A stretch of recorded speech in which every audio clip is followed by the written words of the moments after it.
Europe 1, 16h-18h, historiquement vôtre. le récit. Stéphane Bern. Son nom est devenu un adjectif dont il n'est pas très sympathique d'être affublé. La ruse, la dissimulation et la fourberie collent à sa pensée. Pourtant, il n'avait comme seul souci que celui de dire la vérité. Je vous raconte maintenant une figure de la Renaissance italienne qui a su mettre les mots sur la réalité d'une certaine modernité, Nicolas Machiavel. Il y a foule ce matin du 23 mai 1498 sur la place de la Seigneurie à Florence, lorsque monte enfin sur l'échafaud le condamné que tout le monde attend, Jérôme Savonarole. Depuis 4 ans, ce religieux franciscain était le véritable maître de la cité. Sous son autorité, prenant une rigueur morale et dénonçant les abus des puissants, Florence était devenue une sorte de république théocratique où il ne faisait pas bon batifoler et jouir des futilités. Mais Savonarole est allé trop loin. Ses excès l'ont mené à sa perte et c'est un public en majorité ravi et rieur qui voit se consumer dans le feu le corps de celui qu'il avait par le passé acclamé. Nicolas Machiavel est là lui aussi et songe à cet homme qui flambe. Il partageait bien quelques-unes de ses thèses teintées de républicanisme, mais à voir où l'on conduit ses errements, Machiavel se dit que la rançon du pouvoir est sévère. Diriger la chose publique pour finir en cendres, la réalité est bien cruelle. Et il se réjouit de ne pas être de ceux qui sont destinés à assumer le pouvoir. Machiavel est né en 1469 dans une famille de petits propriétaires terriens, dans cette florissante Florence, centre majeur de la Renaissance. La ville, comme d'autres dans une Italie faite de petits royaumes et de cités-États, est une république oligarchique sur laquelle la célèbre famille des Médicis a fait main basse en cette seconde moitié du XVe siècle. Même s'il ne va pas à l'université et ne sait pas le grec, Machiavel jouit d'une éducation typique des beaux esprits de l'époque. Il lit et traduit parfois les auteurs latins pour forger sa culture.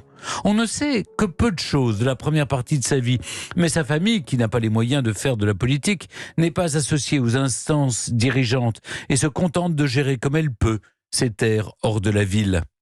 Est-ce parce que Machiavel a émis des critiques sur le religieux fanatique qu'il est, après sa chute, appelé à assumer des fonctions publiques ? Le fait est qu'en 1498, le Grand Conseil qui dirige la ville nomme Machiavel secrétaire de la chancellerie. Il est un émissaire envoyé à travers l'Italie, puis l'Europe, pour le comte de Florence.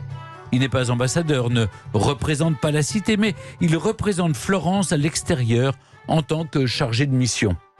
Lors de ses déplacements, il découvre de cours en cours les arcanes du pouvoir et de la politique. 15 années à observer, rendre compte et questionner l'exercice du pouvoir dans un monde perpétuellement en lutte sur fond de guerre d'Italie qui voit s'affronter les puissances européennes, dont la France, pour le contrôle de la péninsule. Fin 1512, les Médicis reviennent aux affaires et instaurent une quasi-monarchie à Florence.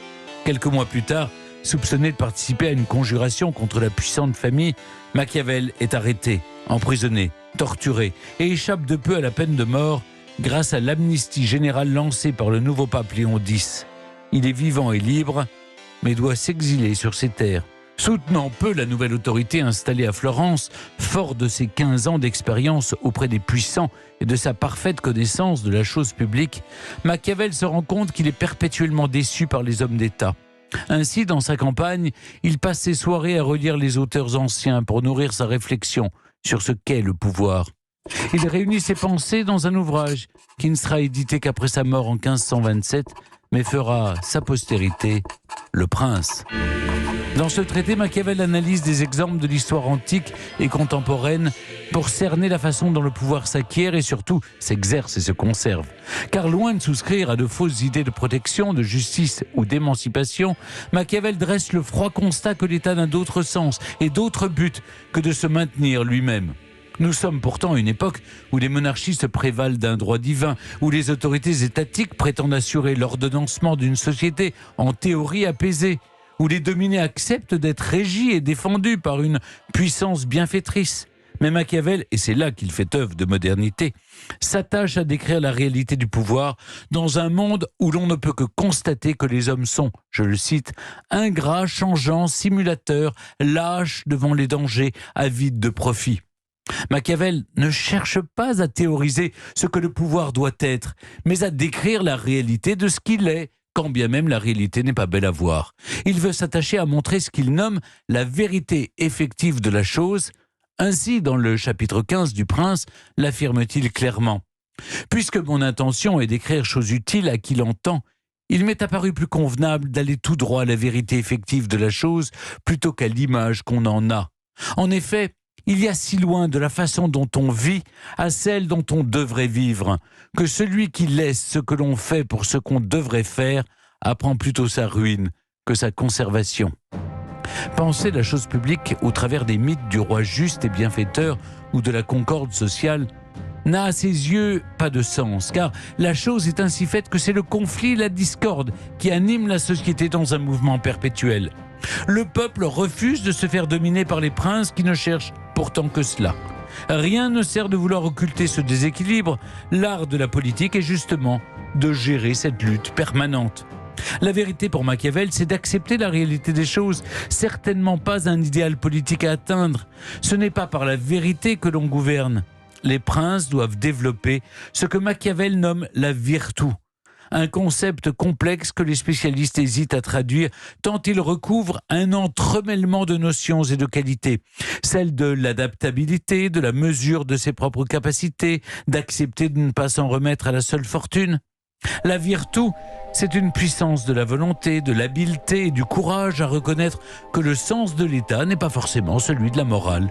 Ainsi, le secret, le mensonge et la dissimulation sont parmi les qualités des dirigeants. Cela peut paraître immoral, certes, mais Machiavel, par souci de vérité, sépare la politique de la morale. Ce n'est pas la morale qui guide l'action, mais la nécessité. D'ailleurs, Machiavel écrit que les hommes ne font jamais le bien, sinon par nécessité. S'affranchir ainsi de la morale peut paraître scandaleux, mais après tout, mieux vaut s'en affranchir que s'en draper pour mieux la bafouer. D'aucuns ont vu dans Machiavel l'auteur d'un parfait manuel pour tyran, quand d'autres louent au contraire sa clairvoyance. On en a même oublié qu'il écrivit aussi de la poésie et des comédies, et son nom est désormais attaché à la fourberie et au cynisme, alors qu'il n'a pourtant jamais fait que s'attacher à dire la vérité. Europe 1, historiquement vôtre.